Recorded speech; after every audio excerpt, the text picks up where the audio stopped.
Bueno, acá tenemos el diagrama de Molière, que, bueno, recién vimos cómo se construye y charlamos largo y tendido acerca de todas las isolíneas que tiene el diagrama. Y bueno, mostrarles ahora un poco la funcionalidad del mismo, ¿no? Para qué nos puede servir.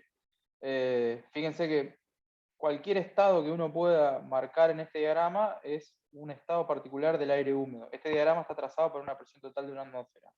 Por ejemplo, este estado que está acá, no sé, por decir algo, ¿no? Este punto que está acá es aire húmedo, cuya humedad relativa es del 50% y está a una temperatura de 21 grados Celsius. Acá leemos la temperatura, ¿no? Venimos acá por la isoterma, está, bueno, prácticamente montado sobre esa isoterma, así que la temperatura es 21 grados Celsius.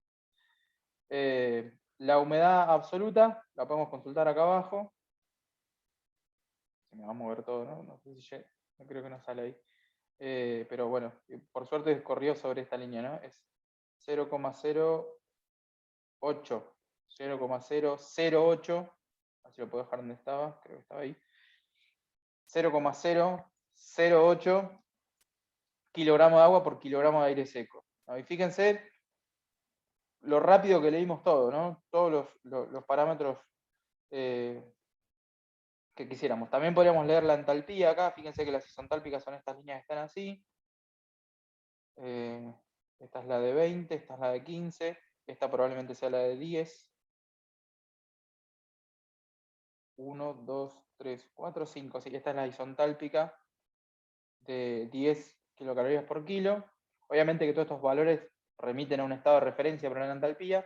Pero bueno, yo lo que quería mostrarles acá es que qué simple que es leer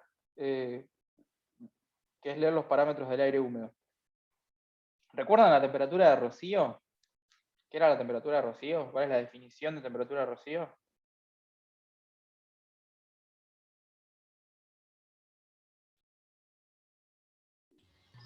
Ay, me van a hacer quedar mal, o soy yo.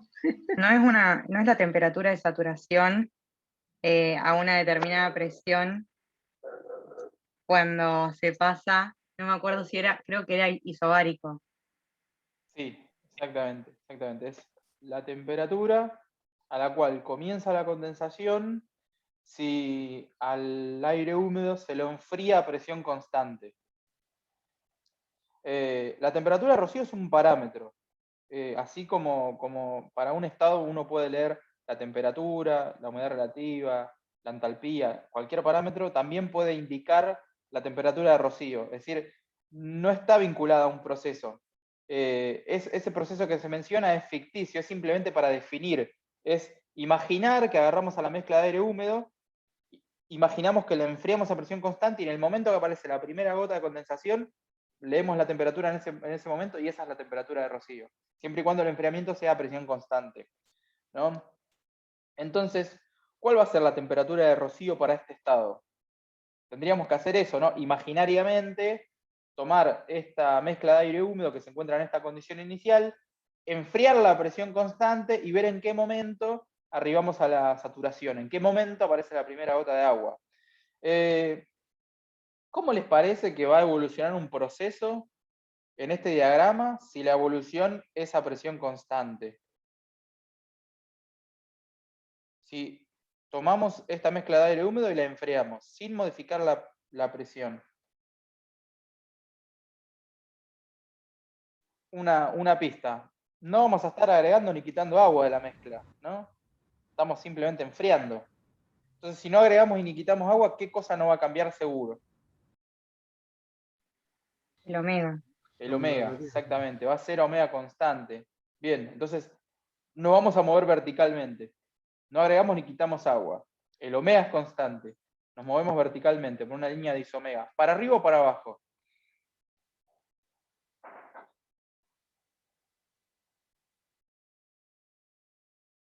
Un enfriamiento a presión constante. Para abajo porque está enfriando. Exactamente, para abajo, para abajo. Porque justamente a medida que vayamos enfriando vamos a ir cortando isotermas de menor temperatura, ¿no? La temperatura va a ir bajando. Y fíjense cómo cambian las otras cosas, ¿no? Cómo cambia, por ejemplo, la humedad relativa a medida que enfriamos. Vamos arribando cada vez a humedades relativas más altas, ¿no? Por ejemplo, este punto que partimos con una humedad relativa del 50%, a medida que empieza el enfriamiento, la humedad relativa va aumentando, aumentando, aumentando, lo cual tiene sentido, porque el aire se va acercando a la zona de saturación, hasta que, pimba, llegamos a la curva de saturación. Y en ese punto podemos consultar cuánto vale la temperatura, ¿no? Tendríamos que venirnos para este lado, ¿no? Y leer acá, ¿sí? Cuánto vale la temperatura. Leemos acá cuánto vale la temperatura. ¿Se entiende? Y esa temperatura que leemos acá es la temperatura de rocío de este estado, ¿no? Este estado que podría ser el estado 1, ¿no? Un estado del aire húmedo, el estado 1. ¿Existió en algún lugar este proceso? No, es un invento nuestro. Imaginamos que nuestra mezcla se enfrió a presión constante y vimos en qué momento apareció la primera gota, en qué momento tocamos la curva de saturación. Entonces acá leemos la temperatura de rocío para el estado 1. ¿Se entiende esto? ¿Cómo podemos utilizar el diagrama de Molière para leer, por ejemplo, las temperaturas de rocío de los distintos estados? Esto es importante, digamos. Lo único que tenemos que hacer es bajar derecho, chocar la curva de saturación y ver acá, leer acá en esta cota de temperaturas cuál es la temperatura que le corresponde. Entonces acá, ¿cuál va a ser la temperatura de rocío? Era más o menos, yo no me distingo por tener muy buena visión, es un poquito más de 10, ¿no? Esta parecería ser la de 10. Sí, creo que no llega a ser 11. Claro, anda por ahí, ¿no? Entre 10 y 12 grados. Entre 10 y 12 grados sería la temperatura de rocío del estado 1. Entonces, cuando se tiene que dar el estado 1, uno tiene que informar, ¿no? Tres parámetros, tres propiedades de intensidad independientes. Podría decir, bueno, la presión total es una atmósfera, la humedad relativa es del 50% y la temperatura de rocío es de 10 grados, o 10 y pico, ¿no? Ahí tenemos tres parámetros intensivos independientes con los que definimos el estado 1. Entonces, por ejemplo, imagínense que lo tuviéramos que hacer al revés. No conocíamos la temperatura de 1, sino que de 1 conocíamos la temperatura de rocío. Podría haber pasado, ¿no? Que nos dan como dato la temperatura de rocío. Nos dicen, che, acá tenemos aire que la temperatura de rocío es 10,5 y la humedad relativa es del 50%. Bueno, para poder ubicar el punto tendremos que ir desde la temperatura de rocío hasta chocar con la curva de saturación y de ahí subir derecho hasta dar con la humedad relativa, que es el otro dato, ¿no? Entonces fíjense cómo con esos dos datos pudimos ubicar acá el punto 1, ¿no? Entonces la temperatura de rocío opera como un parámetro más, que lo podemos o bien leer del diagrama o utilizarlo para entrar y encontrar el punto. La temperatura de rocío es un valor que se usa mucho, sobre todo cuando hay dispositivos cuya finalidad es secar el aire. Muchas veces se suele decir cuál es el valor de temperatura de rocío del aire a la salida de ese dispositivo, ¿no? Y mejor es el secado en tanto y en cuanto menor sea la temperatura de rocío. Es un valor que se usa mucho. ¿Se entiende más o menos cómo encontrar en un diagrama de Molière la temperatura de rocío? Cualquier cosa, si no, lo explicamos las veces que sea necesario. ¿Vamos bien? ¿Pasamos a otra? Esa Sí, ahí sería donde dice. la temperatura de rocío, perdón. 1 para el punto negro, que sería el punto 1 también. Sí, exactamente. Ok. Todos los puntos que estén en esta línea, en la línea vertical esta, con el mismo omega, tienen la misma temperatura de rocío. Todo estado acá en la zona de aire no saturado que tenga el mismo omega, tienen la misma temperatura de rocío. Es decir, por ejemplo, otro estado que esté acá, un estado 2 que esté acá, ese estado 2 tiene la misma temperatura de rocío. Lo mismo uno que esté acá, por ejemplo. Tienen la misma temperatura de rocío. Lo pueden chequear, ¿no? Porque lo único que tienen que hacer es bajar derecho, y donde chocan la curva de saturación, vienen para acá y leen la temperatura acá, en esta escala. Perdón, ¿había otra consulta? Justo. Sí, Fede, yo te iba a preguntar, Sí, ahí Lucila. donde dice 15 grados, Sí. ¿hay dos curvas porque una es la isotérmica y la otra la isentálpica? Acá, por ejemplo, que esta que sale para abajo. No, Claro, creo eh, que ella dice, perdón que me meta, en la sí, zona de sí, aire saturado, de Fede, o sea, cuando líquido. el phi es mayor que el 100%. Fíjate que si seguís la isoterma de 15, se Sí. abren, no es que se abren Ah, dos, la de 15 es la de arriba y la otra es... Claro, una es la isentálpica y la otra es la isotérmica, ¿o sí, por qué hay sí. dos? Excelente, es exactamente eso, sí. Esta es la isoterma de 15 grados en la zona de niebla. ¿Se acuerdan que en la zona de niebla se producía ese corte, ¿no? Que después Sí, sí.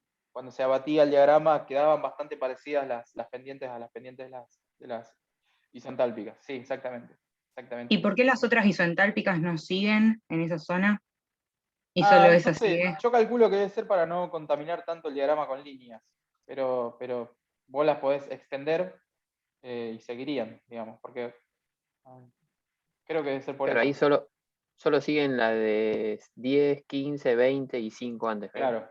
Claro. Pero Y no calculo que están debe tener que todas. ver con que esta zona, la verdad que mucho interés no tiene para nosotros, porque vamos a ver que en esta zona no nos vamos a meter nunca. Ahora en un ratito vamos a hablar de eso. En las tablas y diagramas hay otro gráfico de Molière y tiene todas las líneas continuas, pero sí, es como que se mezcla mucho. Sí, Debe ser seguramente por eso. sí, porque les recuerdo, sí, como dijimos, la zona que más vamos a usar es esta. Entonces, acá sí está bueno que estén todas las líneas, una buena cantidad de líneas para poder leer los parámetros, pero acá como no lo usamos tanto.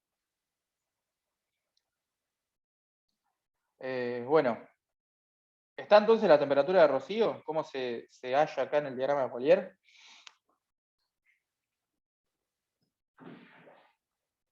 Sí, sí, quedó claro. Excelente, excelente.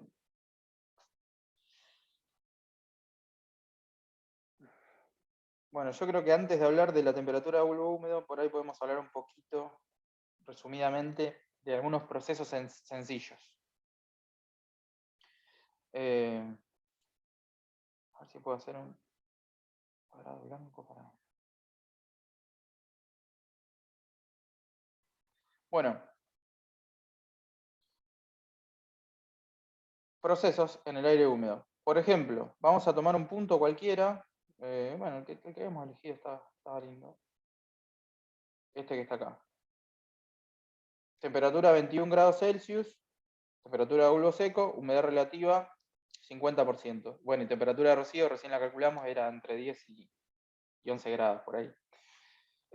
Ya vimos qué pasa cuando se enfría, ¿no? Cuando se enfría, vimos que salía para abajo. Ahora vamos a ver qué pasa si alcanzamos la curva de saturación. Pero primero quiero preguntarles, ¿qué pasa si tomamos aire en las condiciones 1 y lo calentamos a presión constante? Le entregamos calor a presión constante. ¿Qué sucede?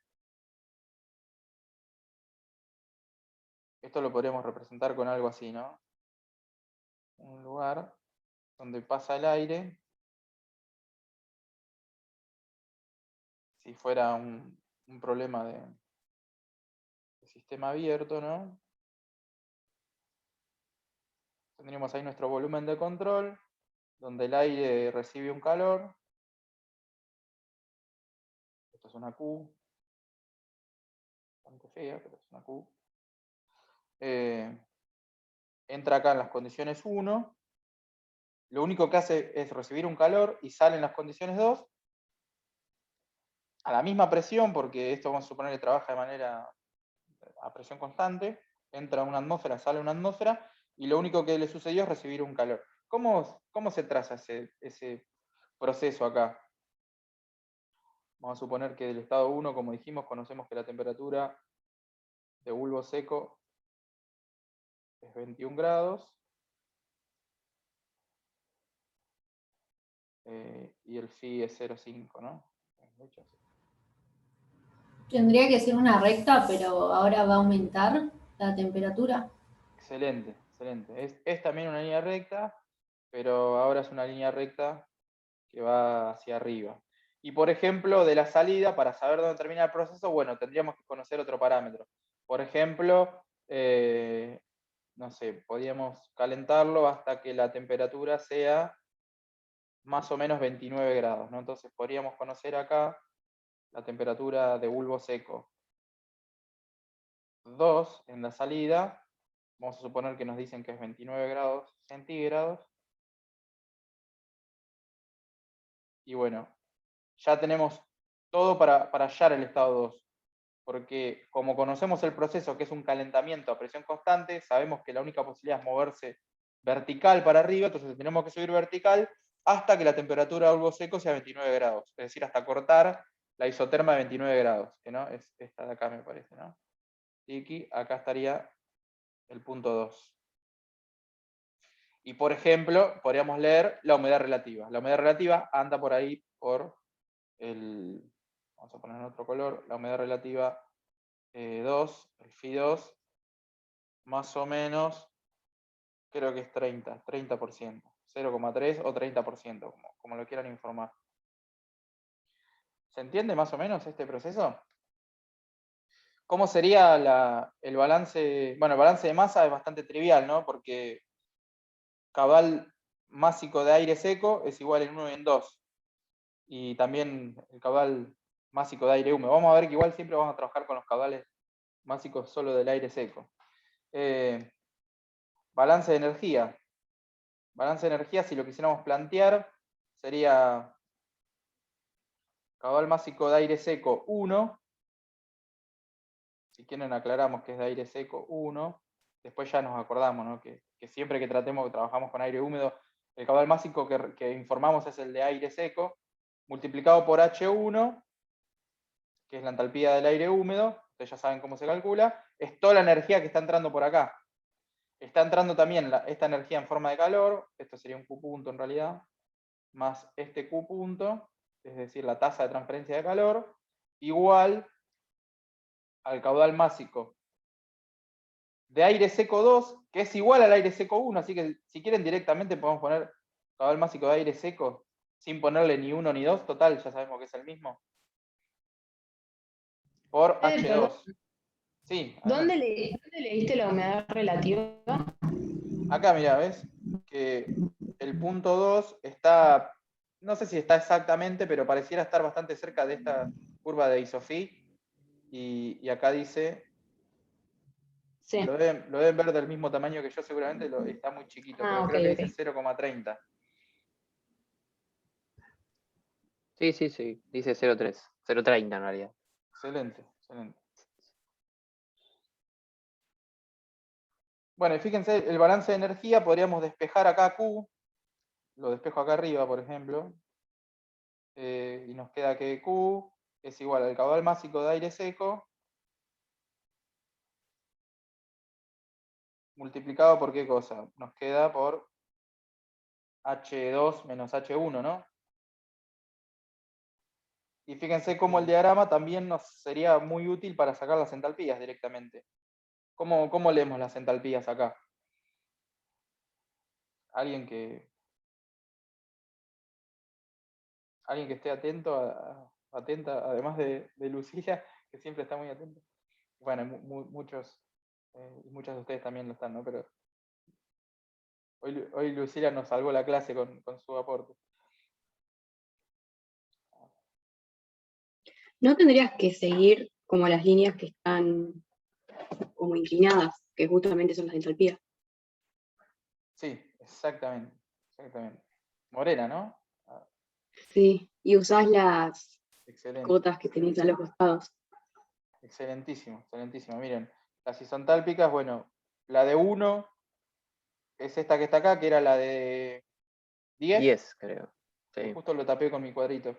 Lo puedo correr igual, pero esta isontálpica que es la de 10. Y 2, bueno, no está exactamente, pero anda bastante cerca de esta de acá, ¿no? Esta sería la de 12. Sí. Kilocaloría por kilo, ¿no? Sí, ojo que acá están kilocalorías en este Sí. diagrama. Kilocaloría por kilo. Pero fíjense cómo rápidamente uno puede leer H2, es más, lo voy a dibujar, esta sería la isontálpica H2, y esta línea de acá sería la isontálpica H1, ¿no? Como uno rápidamente podría leer acá H2 y H1, reemplazar los valores acá, y si conoce el caudal másico, por ejemplo, si es dato, ¿no? Que es 1 kilo por segundo, rápidamente puede sacar el calor necesario para llevar el aire de esta condición a esta condición.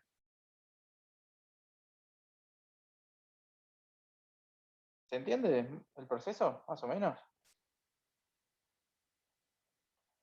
Sí, se entiende. Excelente, excelente. Cualquier cosa, si no, ya saben. Profe, entonces H2 sería 10. No, porque fíjate que van, creo que va de 1 en 1, porque esta era la de 10, H1. Ahora, mira, si no lo corremos esto. Porque no encuentro cuál sería la interrupción. No lo puedo correr. Claro, justo la de 10 no tiene el rótulo. Ah, no tiene, claro. No. Pero si fíjate la de 20 que está arriba del cuadrito, ahí arriba del 2 que puso Fede, dice I igual 20. Sí. Ah, ahí está. Y va restando 19, 18, 17, 16, 15. Ahí está la de 15, mirá. Que la está mostrando Fede también. Sí. Ah, listo, ya está. Ya entendí, no lo estaba encontrando. Bueno, este proceso es calentamiento a presión constante. Un calentamiento a presión constante. Ya vimos que un calentamiento a presión constante en un diagrama de Molière es una línea vertical hacia arriba, ¿no? Cosas que cambian y cosas que se mantienen. Bueno, cosas que cambian la entalpía, cambia la humedad relativa, cambia la temperatura. Cosa que no cambia, únicamente el omega, que se mantiene constante en todo el proceso. Excelente, excelente. Vamos con otro proceso. Vamos a tomar el aire en la misma condición. 21 grados, 50% de humedad. Clima confortable. Vamos a borrar. Enfriamiento a presión constante.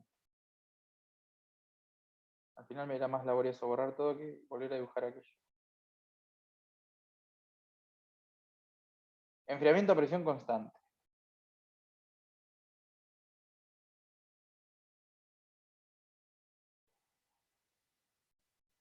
Ya algo hablamos cuando desarrollamos la temperatura de Rocío. Vimos que en principio la cosa arranca para abajo siguiendo una línea de igual humedad absoluta, ¿no? Porque en principio no estamos agregando ni quitando agua, simplemente estamos enfriando, va bajando, fíjense en la cota de temperatura, como va bajando la temperatura, va aumentando la humedad relativa, quiere decir que el aire, a medida que lo enfriamos, cada vez tiene menos capacidad para soportar el agua en forma de vapor, para tenerla en forma de vapor, hasta que en un momento, tic, alcanzamos la curva de saturación. Vamos a indicar este. ¿Qué pasa si seguimos enfriando?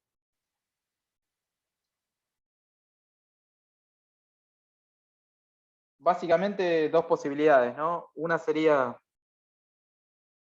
que meternos en la zona de niebla y que el agua, claro. El punto de niebla y el punto de congelación, ¿cómo es que se forman los cristales?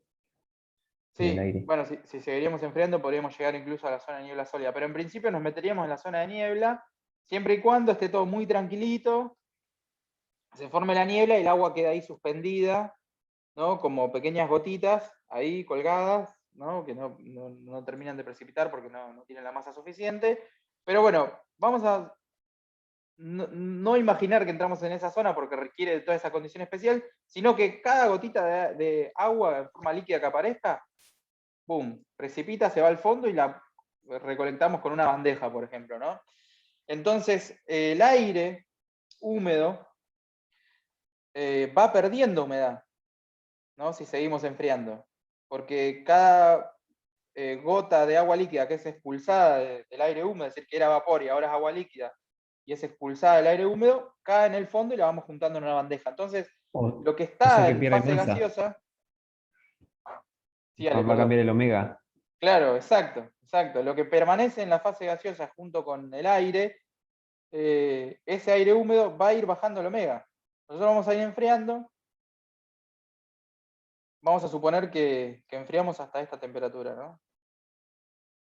Hasta esta que está acá, 6 grados. Nuestro estado final acá es 6 grados. y este es nuestro punto 2, ¿no? Acá sería un proceso, ¿cómo sería una esquematización de este proceso? Tendríamos, bueno, un sector donde entra nuestra masa de aire húmedo, en el estado 1. Hay un calor, pero ahora es un calor que sale, porque se está enfriando, un Q punto, y vamos a suponer que acá se está, como en una bandejita, juntándose el agua líquida que expulsa el aire, que ¿dónde suele aparecer cuando enfrían por debajo de la temperatura de rocío una mezcla de aire húmedo? ¿Dónde empiezan a aparecer las gotitas? Fenómeno que ocurre En la superficie. en la superficie, sí, exactamente, en las ventanas, en los espejos, ¿no? Generalmente esto aparece en la superficie, ¿no? Muy bien. Bueno, y acá podemos suponer que hay un caudal másico de agua en estado líquido que sale de acá para mantener todo en estado estacionario, ¿no? Para que el agua no se junte ahí, ¿no? Porque eso rompería la condición de estacionario. Lo estamos sacando a medida que se forma. Y acá saldría el aire en las condiciones 2. Y lo enfriamos. ¿Cómo podemos producir este enfriamiento? Bueno, por ejemplo, con una serpentina que tenga un fluido refrigerante, ¿no? O sea que ese aire estaría recirculando sobre el mismo intercambiador hasta que llega un punto de que la curva de saturación es mínima. Claro, o sea, a O es medida que... eso, es todo aire nuevo el que pasa por ahí. Claro, esto imagínatelo como que hay un caudal de aire que entra acá en la condición 1, podría estar tomar aire de la atmósfera, imagínate un día en el que hace 21 grados y 50% de humedad, a nivel del mar, estamos a una atmósfera de presión total, se toma aire atmosférico y se lo mete en un lugar donde hay un enfriador. Acá podría haber, por ejemplo, una serpentina por la que por dentro pasa un fluido refrigerante, ¿no? Entonces, eso está retirando una determinada tasa de calor de acá, de este volumen de control, y es lo que produce el enfriamiento del aire. Y si se enfría por debajo de la temperatura de rocío, que es lo que ocurre acá, fíjense que la temperatura de rocío de este punto andaba a ser entre 10 y 11 grados, como habíamos visto, pero acá estamos enfriando hasta 6 grados. Bueno, como se enfría por debajo de la temperatura de rocío, aparece la condensación, aparece agua en estado líquido. Claro, lo que se Sale. quiere lograr es un aire bien seco, ¿no? Claro, esto de alguna manera está secando el aire, en el sentido que le está quitando humedad absoluta. Excelente, excelente, excelente, excelente. O por ahí lo que se Acá, quiere sí, lograr, perdón. perdón, Fede. No, perdón, dale. No, por ahí lo que se quiere lograr en este caso es un aire frío y como consecuencia secundaria se tiene que además de enfriarlo se seca el aire. ¿Sí? Claro, porque si no se condensaría y no serviría para enfriar lo suficiente. Y porque de esta manera de enfriarlo y de cualquiera, el aire, o sea, la cantidad de agua que puede soportar el aire húmedo es función de la temperatura. A menor temperatura el aire soporta menos cantidad de agua. Entonces cuando uno lo enfría, indefectiblemente el aire va a expulsar agua si lo enfría a la temperatura menor que la de rocío. ¿Sí? Es Pero si una querés tener un aire consecuencia que lo querés, secundaria. si querés tener un aire que lo querés enfriar mucho, tenés previamente que secarlo con este proceso. Es que va a ir de la mano, o sea, cuando vos lo enfríes, que ahí es lo que nos está mostrando ahí Pico, se va a secar solo el aire. Porque, como te comentaba hoy, la capacidad del aire húmedo de contener agua en la mezcla es función de la temperatura. Si vos lo enfrías a una masa de aire húmedo a presión constante, digamos, su capacidad de contener agua disminuye. Entonces, si lo enfrías por debajo de la temperatura de rocío, indefectiblemente va a alargar agua, va a condensar agua. Gracias. Excelente. Y si yo le voy sacando líquido, ¿puedo seguir bajando por el mismo piso omega? Bajás por la, o sea, cuando El mismo arribaste acá a la isofí. curva de saturación, claro, vas por la curva de saturación, bajando, digamos, por la curva de phi 100%. Sí, o sea, Claro, esto pero lo... si yo en Sí. vez de seguir por esa curva, quiero seguir recto, Claro, eso sería asumir que te sacando estás el líquido. metiendo en la zona de niebla y que el agua en realidad no se junta acá en una bandeja y sale por un caudal aparte, sino que saldría acá por dos formando una niebla, digamos. Pero como la niebla se forma solo en condiciones especiales, por decirlo de alguna forma, porque es inestable, vamos a asumir que nunca nos metemos en esta zona, porque tarde o temprano la niebla va a precipitar. Entonces, los procesos de enfriamiento, cuando se enfría por debajo de la temperatura de rocío, vamos a plantearlos siempre de esta manera, ¿no? Salvo que se aclare que se está trabajando en la zona de niebla, que no va a ser el caso en esta asignatura, y creo que en ninguna otra. Perdone que Cuanto mucho hablamos... llegaremos a la curva de Isofí, ¿no? Claro, Cuanto mucho exactamente, trabajaremos en exactamente. algo Sí. O en sea, una igual misma curva. no es hacer ninguna trampa, porque nosotros, el agua en algún lado está, o está formando la niebla o la estamos juntando en la bandeja, digamos, pero en algún lado está. Lo que es interesante ver que abandonó la parte del agua, abandonó la fase gaseosa, digamos, por decirlo de alguna forma. Por ejemplo, si acá hacemos balance de masa, podemos hacer balance de masa solo para el componente aire, una soncera, porque todo el aire que entra por uno es el mismo aire que sale en dos. Entonces el caudal másico de aire en uno es igual al caudal másico de aire en dos. Podemos hacer caudal másico total, y nos quedaría que caudal másico de aire húmedo que entra por uno tiene que ser igual al caudal másico de aire húmedo que sale por dos. Recuerden que cuando decimos caudal másico de aire húmedo contemplamos no solamente el aire seco, sino también el vapor de agua, más el caudal másico de agua líquida que está saliendo por acá, ¿no? O sea Entonces, que va a ser una porción, por eso es una porción de la curva de saturación, porque pasa una parte solo de aire. Si no, tendría que ser, por ejemplo, si recirculás el mismo aire, llegaría al punto mínimo por la curva de saturación. Llegaría a no tener nada de humedad. Lo secarías completamente. claro, vos decís seguir enfriándolo. Claro, se De alguna iría forma. recorriendo la curva de saturación hasta el mínimo. Sí, sí, pero bueno, Pero esta va a ser una temperatura la va a parte. limitar seguramente lo que estés utilizando para enfriar, ¿no? Y el delta T que, bueno, que necesitas para que ocurra la transferencia de calor. A lo que voy es, esta temperatura va a estar de alguna forma atada a lo que estés utilizando para enfriar. Mientras más fría esté la serpentina, por ejemplo, que estés utilizando, probablemente pueda bajar más o menos esta temperatura. O sea, por más que lo recircules, si la serpentina está a una determinada temperatura, más abajo de esa temperatura no va a ir nunca. Por más que la superficie sea infinita, el tiempo infinito, hay una... Ah, claro, claro. La serpentina está a una determinada Depende de la temperatura, digamos. serpentina.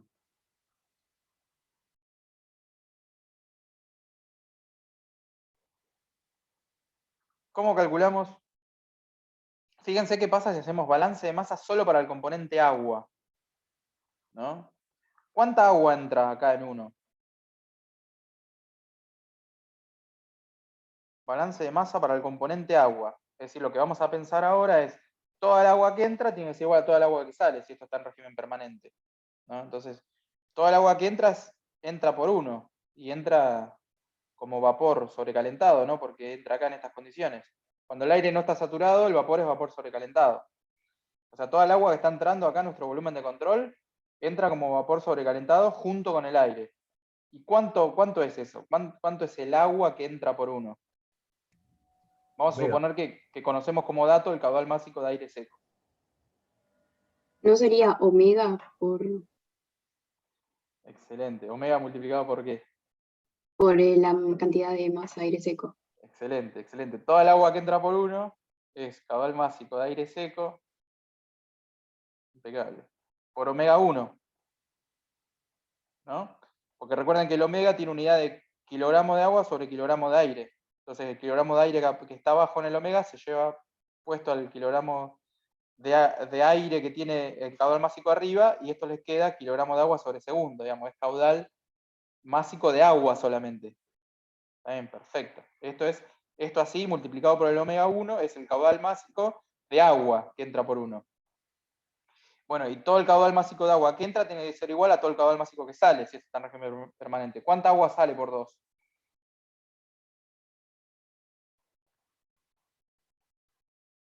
Y ahí hay que ir a ver a dónde termina la curva de saturación. Claro, ahí va a Ahí. ser el caudal másico de aire Acá el seco, delta, pero ahora multiplicado por el omega 2, el omega, perdón. que omega 2 es menor que omega 1. Y también sale agua por acá, más caudal másico de agua líquida, que sale por acá. ¿No? Esto puede ser el drenaje de una bandeja colectora. Y este caudal puede ser interesante saberlo, porque justamente muchas veces hay que drenar el agua que condensan los equipos de enfriamiento. Entonces hay que dimensionar el conducto con el que vamos a drenar. Entonces, este podría ser algo que quisiéramos saber, cuánto va a ser el caudal másico de agua líquida que hay que retirar. Fíjense qué pasa si lo despejamos. Caudal másico de agua, este caudal másico que se va a ir por acá, ¿a qué va a ser igual? Bueno, pasamos esto al otro miembro, tienen como factor común la masa de aire seco, la sacamos del factor común, masa de aire seco multiplicado por la diferencia de omega, por omega 2.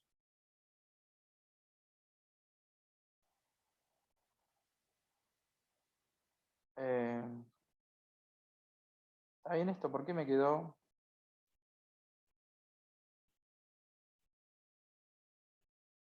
Perdón, que hay algo que me llama la atención que me queda 1 menos 2. Está bien eso, Fede, ¿eh? Sí, Uno es está más bien. grande. Sí, tenés razón, no dije nada. Sí, sí, está bien. Quedaste perseguido de hoy. Sí. Perfecto. Entonces, estrictamente no sería el delta de omega, sino llamémosle la diferencia omega 1 menos omega 2. O podríamos llamarle omega inicial y omega final. Pero bueno, fíjense, esta ecuación que está acá la van a utilizar mucho, ¿no? Siempre que tengan un enfriamiento, y en ese enfriamiento, o sea, bueno, enfriamiento a presión constante, con temperatura, en este caso le llamamos 2, ¿no? Temperatura 2 menor a la temperatura de rocío 1, siempre que pase esto, es decir, siempre que haya condensación, el caudal másico de agua en estado líquido va a ser el caudal másico de aire seco por la diferencia de humedad absoluta. ¿Se entiende?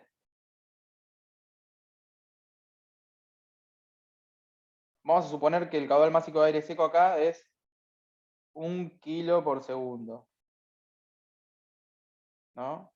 Entra 1 kilo por segundo en estas condiciones y pasa esto, ¿no? Se enfría hasta que la temperatura 2 sean 6 grados. Y una pregunta posible sería, bueno, calcule el caudal másico de agua líquida que hay que juntar acá. Bueno, leemos el omega 1 más o menos. Hoy lo habíamos visto, no me acuerdo. Voy a bajar, se va a correr todo, pero no importa, lo vamos a poner. Era 0,678. Este es 0,008, el omega 1, y el omega 2 es 0,006. ¿No? Sí, Bueno, más o menos, entonces, sí. más o menos, sí, un poquito menos por ahí. Sí,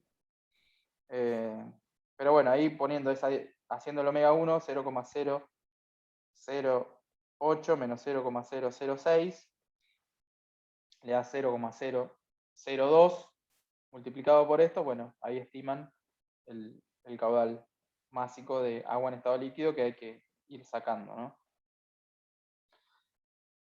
Fíjense los valores de omega, ¿no? En cuánto andan, que hoy lo mencionamos cuando construíamos el diagrama. ¿Se entiende más o menos esto? Hacemos rápidamente el balance de energía para esta situación. Ya sabemos cuánta agua se junta. Uy, qué raro, mandándomela. Ah, esto se me va a complicar ahora. Vamos a hacer así, con otro cuadrado. Acá, Fede, creo que no me acuerdo si lo dijiste o no, perdón, pero está bueno acá los balances, tanto los de masa como el de energía, una vez que uno marca el sistema, que en este caso es todo, hacer como que todo lo que ingresa es igual a todo lo que sale, digamos. Simplifica un montón y generalmente en aire húmedo hacemos de esa manera los ejercicios. Sí, sí, sí. Excelente. Yo no había remarcado eso, pero sí, acá creo que esa lógica ahorra bastante tiempo, ¿no? Acá hay que hacer eso que dijo Juan, pero en términos de energía. Toda la energía que entra al sistema igual a toda la energía que sale. ¿Cuál es toda la energía que entra?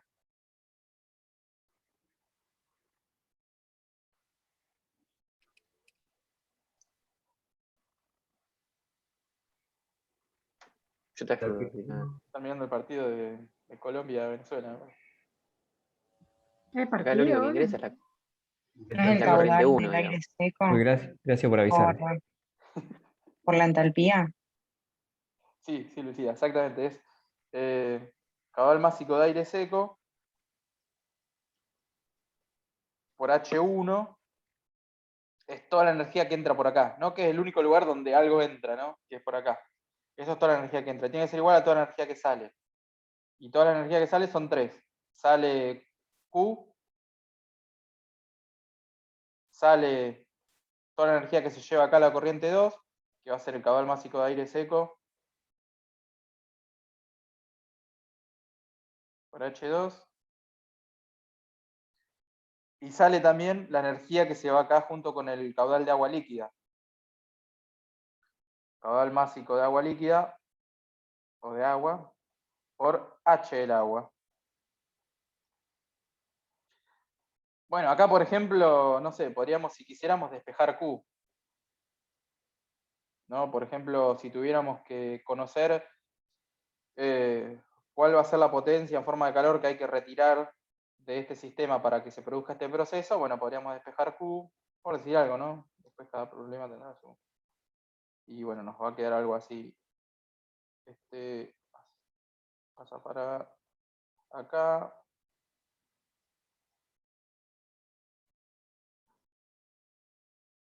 H1 menos H2.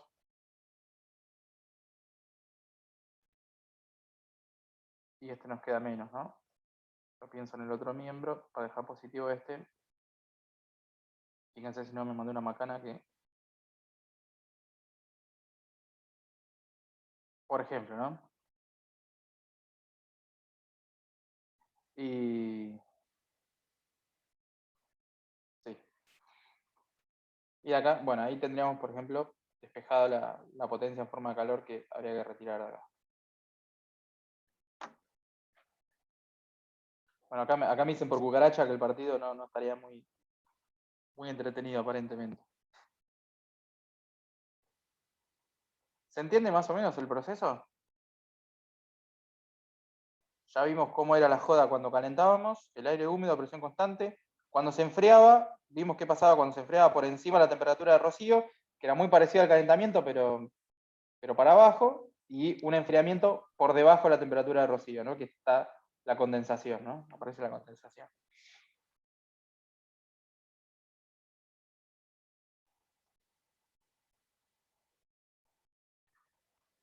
¿Vamos con otro proceso? ¿Cómo la ven? ¿Hacemos alguno más? ¿Hacemos el... Y para estos procesos, Fede, también Yo vamos a copio, yo plantear copio. balances de entropía y de Sí, exergía, ¿o no? sí. Exactamente, exactamente. Ahí con el balance, muy bien Lucila, con el balance de entropía, ojo, y con el de exergía ya no va más esa lógica de todo lo que entra igual a todo lo que sale, porque tanto entropía como exergía no son propiedades conservativas, ¿no?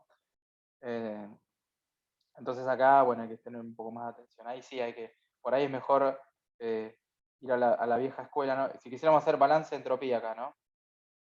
Tendríamos que hacer 0, por tratar de estar en un régimen permanente, igual a, nos aparecería el Q punto sobre T de fuente, habrá que conocerla, la temperatura de frontera, la temperatura de la frontera a la cual se va este calor, más lo que entra, que es masa de aire seco por S1, menos masa de aire seco por S2. Esto es entropía del aire húmedo. Menos masa del agua líquida por S del agua líquida. Y ahí tendríamos nuestro balance de entropía. Está faltando el bendito término, maldito término. No el bendito. Menos mal que está Juan. ¿O no? Vamos ¿Qué a dice poner- Juan? Sí. vamos a agregar- Él lo puso, yo vi que lo puso igual. Sí, Sí, no sé, sí, no es sé que a qué mí me dice. llega un poquito atrasado. Están con Por delay, eso, vale, pero muy bien. No, Ya, ahí no, me está llegando a mí, está bien, está bien. le voy a pedir por favor. claro, está la pantalla chica, capaz. Ahí está, muy bien. Bueno, justamente es el término que hace que no podamos utilizar para la entropía la lógica todo lo que entra igual a todo lo que sale, porque eso no es cierto, porque sale más entropía de la que entra porque se genera entropía por el volumen de control, ¿no? Justamente es este término de acá. Pero bueno, lo que va a ser más laborioso la cuestión es que a la hora de desarrollar principalmente esto, que es la entropía para el aire húmedo, bueno, ahí aparece una fórmula que es bastante extensa, que ya vieron con Claudia la clase pasada, ¿no? Que por un lado cuenta la entropía del aire seco más omega por la entropía del aire húmedo, y trata cada uno de ellos como gas ideal, entonces aparece la ecuación del CP, logaritmo de temperatura, menos R, qué sé yo, 2 veces. Es laborioso desde el punto de vista de cuentas, digamos. Pero... Sí, sí, sí. Pero bueno, como siempre decimos, la idea es ir de lo general a lo particular. Después cuando vemos los ejercicios, por ahí nos enfocamos en eso para no tratar de no querer abarcar tanto, porque ahí sí que no vamos, ahí sí que después lo vemos con algún ejercicio. Pero más o menos la idea general de cómo es un balance de entropía en este proceso que es un enfriamiento por debajo de la temperatura de Rocío.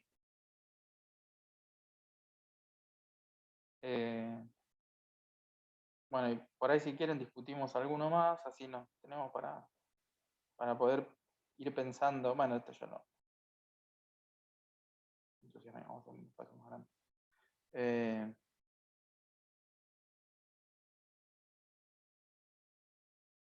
Estamos con aire en las condiciones. Bueno, vamos a tomarlas en las condiciones 1. Y vamos a suponer que entra a un dispositivo. Esto ya lo vieron con Claudia igual, así que va a ser sencillamente recordarlo. No, pero está bueno para reforzarlo en entalpías, las entalpías, está bueno. Está bueno, está Sí, bueno. creo que no lo vimos como proceso, sino como el proceso de saturación adiabática. Claro, pero si no, no van a poder hacer los ejercicios que tienen los datos de temperatura de bulbo húmedo y seco. Está bueno que lo hagas.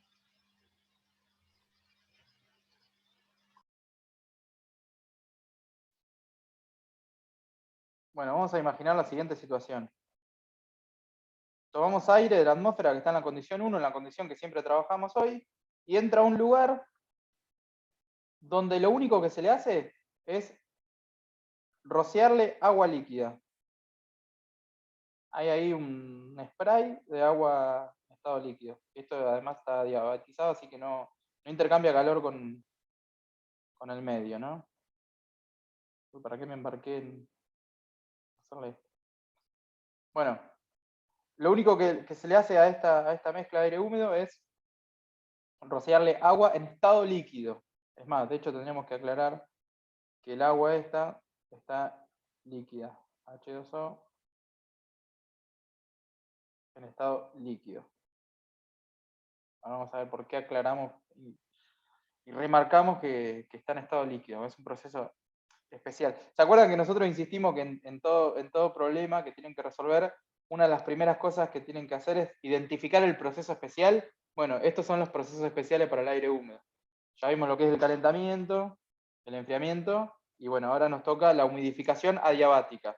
¿Qué es una humidificación adiabática? Es incorporarle a una mezcla de aire húmedo agua en estado líquido. Esa es la definición de humidificación adiabática. Si el agua entra pero en estado de vapor, ya no es una humidificación adiabática. Se llama humidificación adiabática cuando entra el agua en estado líquido. Pero Fede, esto ya no sería permanente, ¿no es no permanente? No estoy No, sí, agregando sí, líquido. puede ser en estado permanente, porque acordate que la condición que se tiene que cumplir para que sea un proceso de régimen permanente es que no cambien las propiedades dentro del volumen de control, ¿no? Porque acá lo que vamos a pensar es que por ejemplo, todo el caudal másico que entra, ya sea por acá como aire húmedo, por acá como agua líquida, sale por 2, de manera tal que adentro no se juntan Ah, está bien, contamos 2 entradas, está bien. Claro, exactamente. De hecho, eso tiene que ocurrir, digamos, para que esto ocurra exactamente. No tiene que sobrar agua. Toda el agua que uno esté metiendo tiene que salir incorporada en el aire húmedo. Pero bueno, eso vamos a ver que es hilar un poco más fina, pero sí. Antes de ver qué ocurre acá, podemos pensar en hacer algunas ecuaciones, como hoy.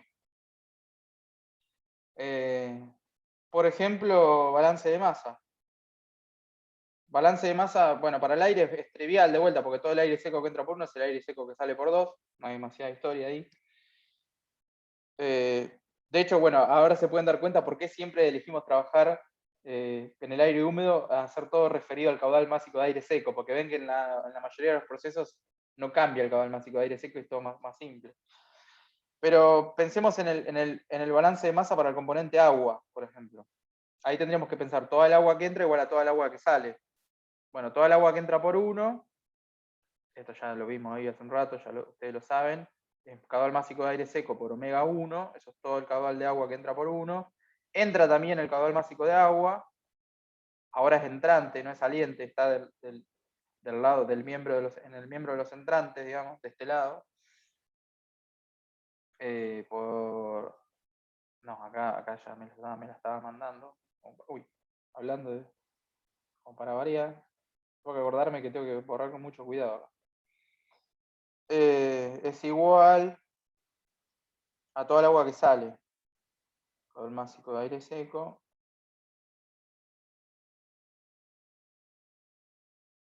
Omega 2. Bueno, y si despejamos el caudal másico de agua, por ejemplo, para saber cuánta agua estamos agregando, nos queda caudal másico de aire seco, por omega 2 menos omega 1. Lo cual tiene todo el sentido del mundo, ¿no?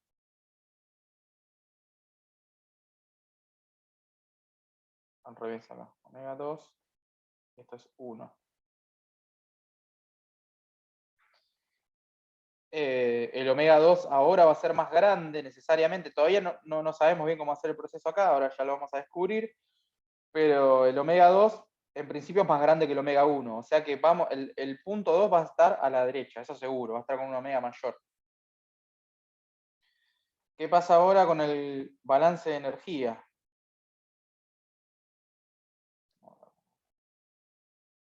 Toda la energía que entra igual a toda la energía que sale. Lo hacemos rápido, ustedes ya son expertos aplicadores de balance de energía. Acá por 1 entra caudal másico de aire seco por H1. ¿Entra acá energía con el agua? Sí, ¿no? Entra el caudal másico del agua con la entalpía del agua, que está en estado líquido, y sale caudal másico de aire seco por H2.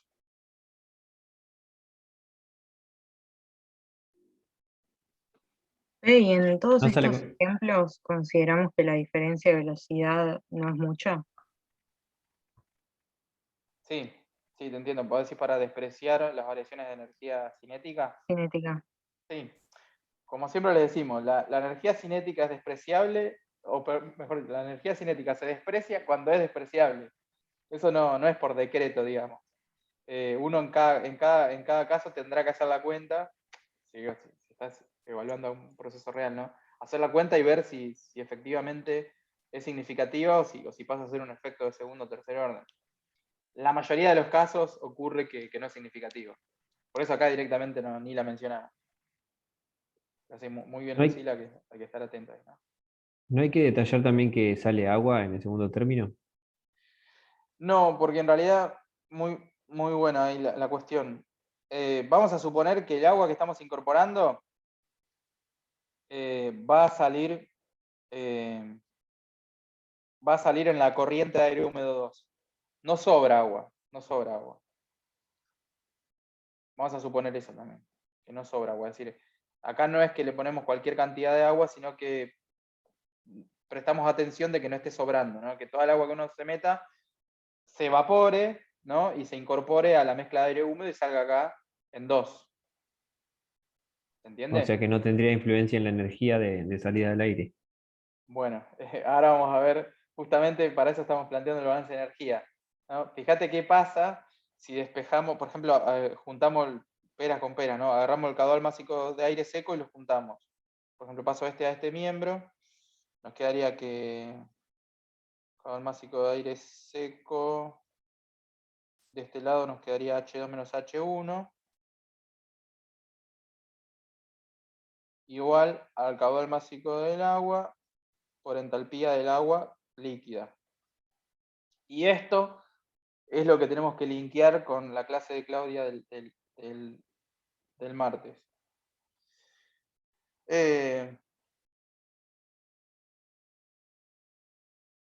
¿Cómo es? Oh, perdón, acá me faltó aclarar que esto es para el agua.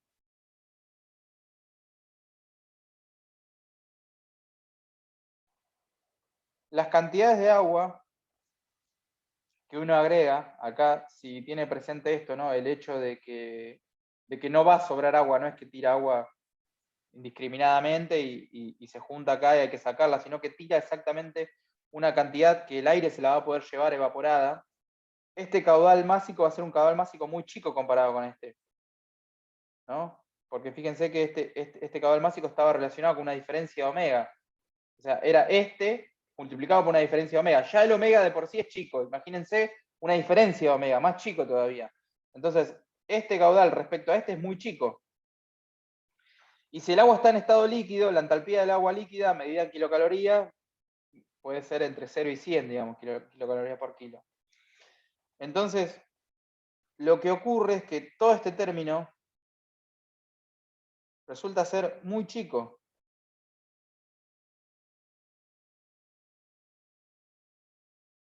Y si esto es muy chico comparado con esto, digamos, si esto es muy chico, qué podemos decir, digamos, del balance de energía? ¿Cuál es la conclusión que podemos sacar del balance de energía? Si esto es muy chico y lo aproximamos a 0, lo que Que las podemos decir... entalpías son iguales. Excelente. Que H1 es igual a H2. Entonces el proceso es un proceso de qué estilo. Si se cumplen Isentálpico. Exactamente, exactamente. Entonces, en un proceso de humidificación adiabática para el aire húmedo, la entalpía no cambia. El proceso es además isentálpico. Exactamente. Entonces, ¿cómo va a ser el trazado de esta evolución? Bueno, va a ser siguiendo una línea isentálpica. Yo hice un poquito de trampa porque no sé si cae exactamente sobre esa, la puedo correr acá. Pero va a seguir una línea isentálpica. Es decir, arranca la humidificación y va a evolucionar siguiendo una isentálpica. Podría detenerse acá, por ejemplo, y no llegar a la saturación, ¿no? Y que salgan dos, incluso sin estar saturado. O podríamos llegar hasta acá y saturarlo. Y ahí tendríamos el proceso de saturación adiabática que les contaba Clau, si llegamos a la saturación, ¿no? Y ahí saldría como una atomización, ¿no? Del agua. Claro, El agua aire sale, saldría sí, con sale partículas que como... visiblemente. No, porque sale en estado de vapor, digamos. Nunca sale, nunca se forma niebla ni condensa. Porque fíjate que estamos siempre en la zona de aire no saturado. Y en el caso de haber llegado a la curva de saturación, vamos a suponer que le agregamos exactamente la cantidad de agua necesaria para llevarlo a la saturación y ni una gota más. Entonces no se vería nada, digamos, Claro, no se vería blanca exactamente. el aire. No, exactamente, exactamente. Y vamos a suponer eso, vamos a suponer que agregamos exactamente la cantidad de agua necesaria para llevarlo a las condiciones de saturación y que sale acá en este estado 2. ¿No? Y el aire sale acá. Pimba, en el estado 2. Sufrió un proceso de saturación adiabática. Entonces, pasando en limpio, siempre que el aire se humidifique con agua líquida, sin aporte de calor, el proceso es isentálpico. ¿Qué pasa con la temperatura a la salida? Fíjense que la temperatura de entrada eran 21 grados, y a la salida tenemos más o menos 15. Bajó la temperatura, entró a 21 y salió a 15. ¿Cómo se puede explicar esto? ¿Por qué la temperatura de salida es menor? Si en ningún momento lo enfriamos, en ningún momento se dio un calor, digamos, en ningún momento hubo un calor hacia el medio. ¿Por qué la temperatura de salida es menor? ¿Quién le choreó energía al aire?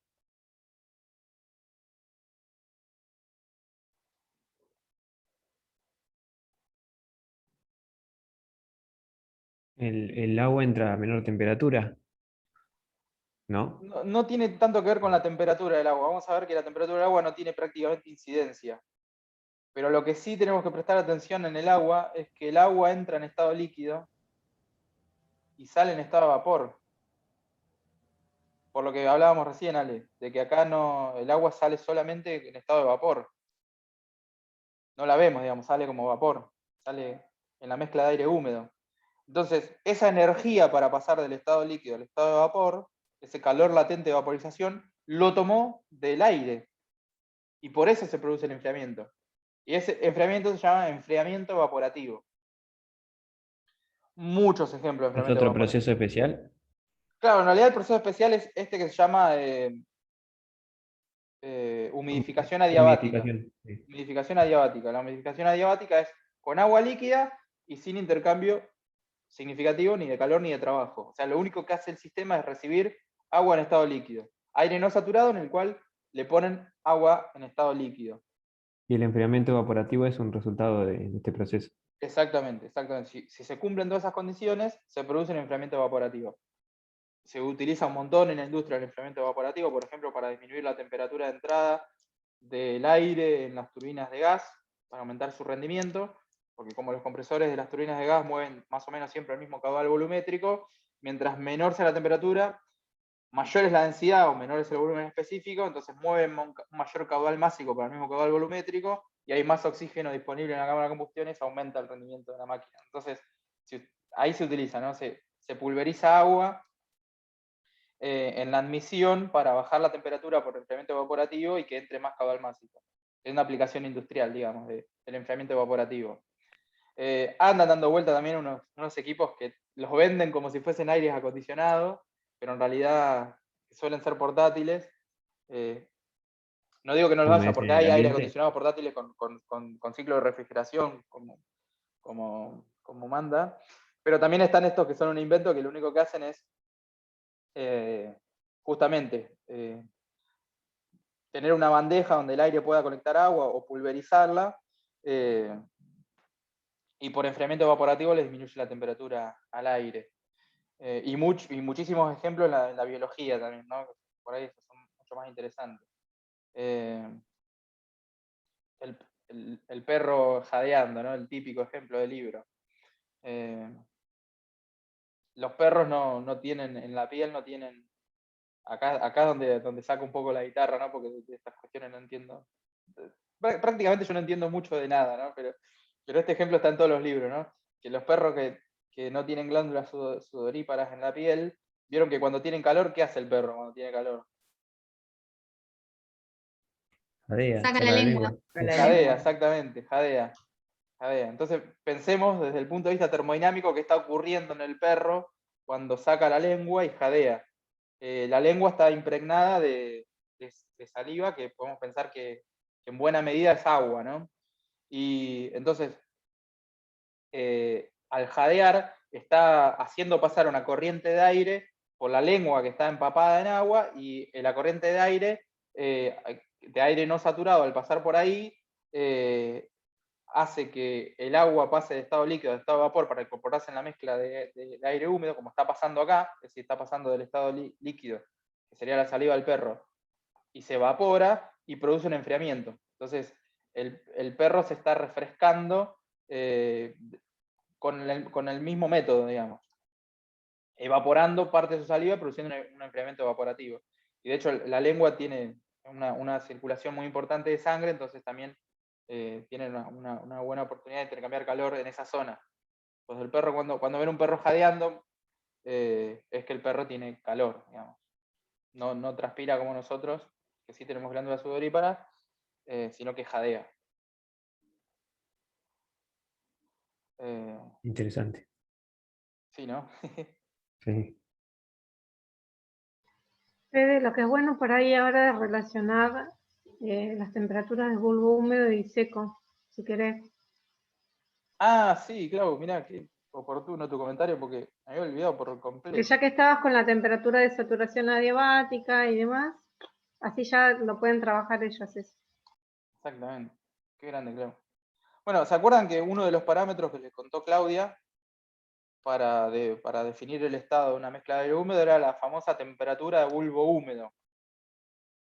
Que se acuerdan que para obtenerla lo único que había que hacer era agarrar un termómetro común y silvestre y en el bulbo ponerle un pañito húmedo con agua líquida.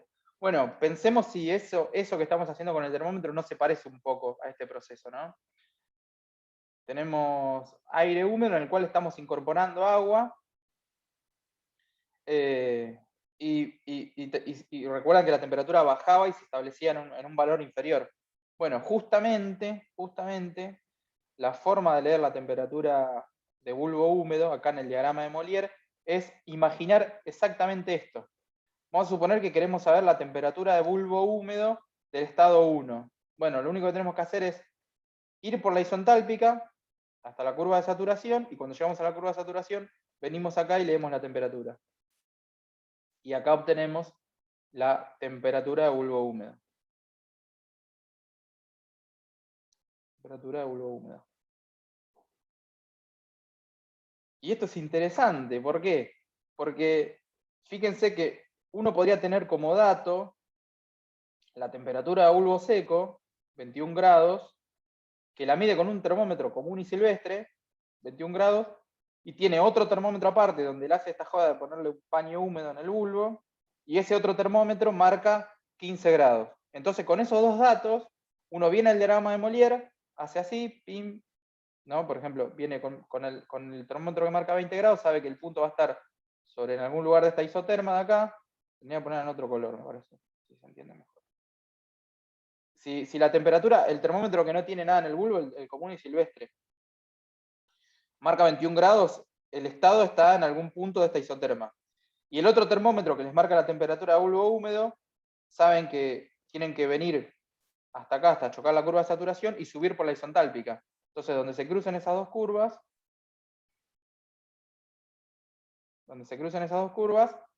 hallan el estado 1. Entonces, directamente pueden leer en el diagrama la humedad relativa, por ejemplo, que en este caso cae más o menos sobre la curva de phi 50%, y con esos dos termómetros muy sencillos obtienen la humedad relativa. Por eso el aparato que tiene los dos termómetros se le dice ciclómetro, ¿no? Porque justamente les permite, conociendo la presión total, que es una atmósfera, y conociendo la temperatura de bulbo seco y la temperatura de bulbo húmedo, definen el estado y pueden calcular cualquier propiedad del aire húmedo. ¿Se entiende cómo leer temperatura de bulbo húmedo en el diagrama? Van por la Claro, isentálpica. directamente entras con las temperaturas. Claro, exactamente. Exactamente. Siempre el bulbo húmedo hay que llegar hasta la isoentálpica que está en omega 1, hasta la curva de saturación. Exactamente, hay que ir. Ok. Exactamente.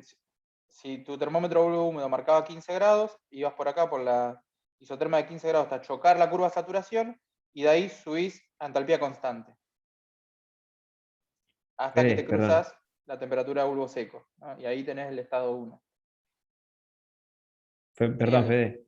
¿Esta experiencia se puede hacer en casa con un termómetro, un papelito mojado? Se pone el papelito, se ve la temperatura con bulbo húmedo y ves la curva. Cuando toca la curva de saturación, seguís la isentálpica y ahí lees la temperatura del termómetro así en el papelito y te da la humedad. Sí, yo nunca lo hice, ¿sabes que nunca lo hice? Hemos usado alguna que otra vez. Juan se debe acordar, porque Juan seguramente lo usó. El ciclómetro que había en la planta piloto, que marcaba lo que vos querías porque el termómetro estaba medio flojo, entonces si lo apretabas se corría la escala. Pero era en esencia eso, dos termómetros, uno de los cuales tenía una mecha, que es como una soguita, con un lugar donde tenía agua. Estoy tratando de hacer memoria, Juan, de acordarme del ciclómetro que había en la planta piloto, que calculo que debe estar en algún tacho de basura en este momento. Sí, no, lo usan en la planta piloto. Ah, ¿sí? Sí, lo usan bastante. Ese que mencionás vos, que está en una tablita, digamos, de fondo y los dos termómetros, lo usaban para corroborar la humedad en las cámaras de maduración de quesos. Y bueno, lo usamos con Edu bastante para corroborar el sensor que instalamos para ver cómo andaba. Y estaba bueno. Es una pavada el instrumento, porque son dos termómetros y como vos decís, uno tiene un paño, una soguita, que hay que mantenerla húmeda, nada más. Y después hay que hacer los cálculos. Claro, de hecho el manualmente. termómetro ese tenía una tablita atrás con los cálculos. O sea, que te dice temperatura de bulbo seco tal, de bulbo húmedo tal, y la humedad relativa te dice, al costado. Pero si no, te metes en este gráfico y listo. No es más que eso. Pero sí, como vos decís, es correcto, Alejandro. O sea, el termómetro no te va a decir la humedad relativa, sino que después hay que hacer podés hacerlo con cuentas, pero es muy tedioso. Teniendo un gráfico como este o una tabla, se hace mucho más rápido. Con los salamines también tenés que tener una humedad controlada, ¿no? Y mirá, medio de yo sé gordo lo que mucho de digo. comer los salames, pero no de elaborarlos, pero sí, seguramente la humedad en todo lo que es proceso de secado, la humedad es muy, muy importante. Claudia o Edith o algunas de las chicas que son ingenieras en alimentos seguro te lo van a explicar con más detalle. Y por eso se hace en invierno, porque en verano hay más humedad. Para los mejores salen en invierno. No, también es por el calor. Se te echa a perder la carne, se te pudre. Ajá. Bien, muchas gracias, Florencia, por tu comentario. No sé Y si los fue muy quesos bueno el que tienen que comentario. tener tan poca humedad también, ¿no? La Ese maduración campo de de... quesos. Los quesos varía de acuerdo a si es un queso duro o semiduro, varían la humedad que tiene que tener la cámara, parece. Y también, ustedes me corrigen, varía, depende del estado del proceso o del estado de maduración, ¿no? Primero hay que tenerlo a una cierta temperatura y humedad, Claro. más adelante a otra, y hay que ir Sí, cambiando para las que se condiciones, siga, digamos. claro, siga secando. Sí, no. Estos comentarios no los hagan a esta hora, por favor. No, no, ya te Faltan de una hablaron de... panadería y tenemos la picada completa, te digo. Claro, eso te iba a decir. Me voy corriendo hasta la Verde ahora. Bueno, pasando un poco en limpio, ¿no? Varios procesos especiales, digamos, creo que los más importantes ya los hemos discutido más o menos hoy, ¿no? Vamos a borrar un poco esto, ya sabemos cómo leer la temperatura de bulbo húmedo en este diagrama. Si ese era nuestro estado inicial, nuestro estado 1, posibles procesos especiales, calentar a presión constante, enfriar a presión constante con una temperatura, voy a correrlo acá, con una temperatura mayor a la temperatura de rocío, entonces nos quedamos ahí, digamos, no llegamos a la curva de saturación, el omega no cambia, es otro de los procesos especiales. Otra posibilidad podría ser que el enfriamiento alcance la temperatura de rocío y sigamos enfriando, ¿no? De manera tal que haya condensación, ¿no? Por ejemplo, vamos a ir poniendo un proceso 1-2, podría ser este, el calentamiento. 1-3 podría ser este, el enfriamiento hasta una temperatura mayor a la temperatura de rocío. El 1-4 podría ser un enfriamiento con condensación. Y otro de los procesos especiales que vimos hoy es la humidificación adiabática. Cuando humidificamos, incorporando solamente agua líquida. No vapor, no otra cosa. Agua líquida. Sin calor y sin trabajo. Nos movemos por la isontálpica. Bueno, y caso, podemos llegar incluso hasta la curva de saturación.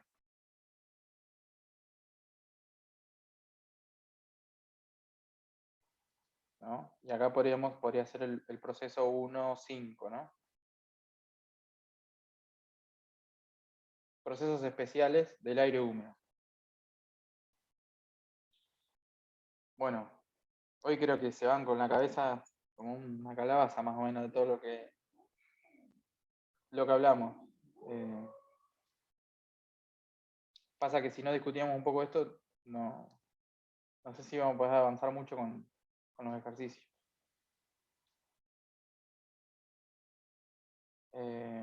Clau, Juan, ¿se les ocurre algo más para agregar?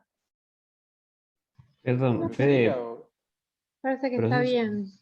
Está bastante completo. procesos isotérmicos no hay, así como los que mostraste recién, pero isotérmicos, que Bien. siga por la misma recta de temperatura. Sí, bueno, en realidad falta un proceso especial muy, muy interesante acá, pero me parece que por ahí es demasiado para hoy, porque me parece que eso es algo para agarrarlo no con tantas horas de atención empleadas, porque ya me parece muy difícil, pero hay otra cuestión, otro proceso especial, que es qué pasa cuando humidificamos, pero no adiabáticamente, ¿no? Por ejemplo, humidificamos y además entra un calor. Bueno, vamos a ver que cuando pasa eso, ahí puede ocurrir cualquier cosa, ¿no? Puede pasar que vaya prácticamente esta evolución salga para cualquier lado, digamos. Cuando humidificamos con agua líquida nos vamos por la isotálpica, pero si humidificamos con otra cosa, por ejemplo con vapor, ¿no? Ahí ya empieza, este proceso empieza a ir para otro lado.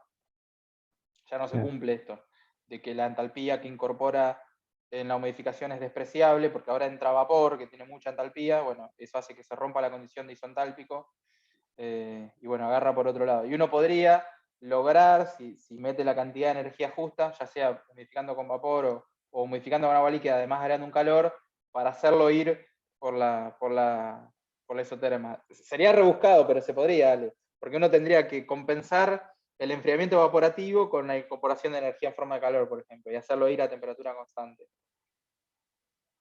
Pero bueno, Claro, sí, eso pero creo que... rebuscado tiene que coincidir justo, no es que es un proceso normal. No, claro, sí. De los que tienen nombre propio, así los que tienen nombre y apellido, no. Son estos 4, le diría. Calentamiento, enfriamiento, que enfriamiento son 2 porque si enfriamos a una temperatura mayor a la temperatura de rocío es una soncera, porque no cambia el omega. Ahora cuando enfriamos por debajo de la temperatura de rocío hay que tener en cuenta esto, que condensa.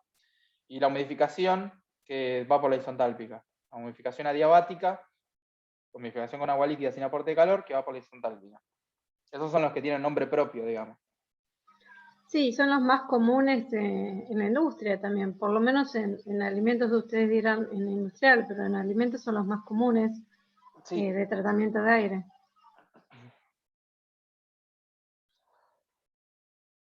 Exactamente. De hecho, hay una estrategia, no sé si contar esto, pero bueno, esto me lo contó Juan, lo hace Juan. Cuando Juan quiere tomar un vino y el vino no está frío, y viene Volví a la cena. Sí, sí. Juan agarra un trapo. Completa la picada, ahora sí. Sí. Juan agarra un trapo húmedo, envuelve el vino en el trapo y Ponele cerveza entonces, la picada. sale en el auto y saca el vino por la ventana. Es una estrategia que Juan utiliza para enfriar el vino. Y al cabo de un tiempo de andar con el vino por la Antes ventana, que lo pare envuelto en la un trapo policía. húmedo, claro, justo antes de que nos pare la policía, nota que la temperatura es menor. Bueno, eso está relacionado con el proceso del enfriamiento evaporativo, ¿no? Que al circular aire por el paño húmedo, el agua que está en estado líquido se incorpora al aire húmedo y para hacerlo toma energía de lo que tiene cerca para el cambio de estado y lo que tiene cerca es el paño y la botella, ¿no? Entonces eso hace que se enfríe. Es como el proceso de la transpiración del cuerpo humano, ¿no? Exactamente.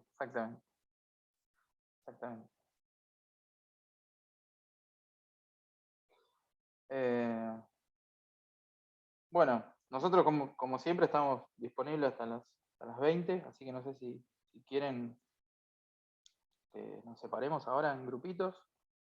lo que prefieran. Deja de grabar, Fede, antes Sí, que te deja de grabar. olvides. Gracias, Juan. No, nada. Que tiene que grabar.